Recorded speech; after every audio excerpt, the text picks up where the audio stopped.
প্রিয় ভাই বোনেরা, আমাদের নবী করিম সাল্লাল্লাহু আলাইহি সাল্লাম, উনার যে স্ত্রী ছিলেন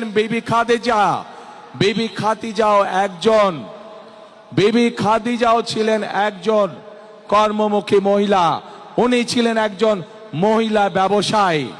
আজকে যেই দলটি, যাদের নেতা আজ বাংলাদেশের নারীদেরকে একটি খারাপ কিছুর সাথে তুলনা করেছে, তারা বলে তারা ইসলাম কায়েম করবে, কিন্তু নবী করিম সাল্লাল্লাহু আলাইহি সাল্লামের স্ত্রী পর্যন্ত, উনিও পর্যন্ত একজন ব্যবসায়ী ছিলেন।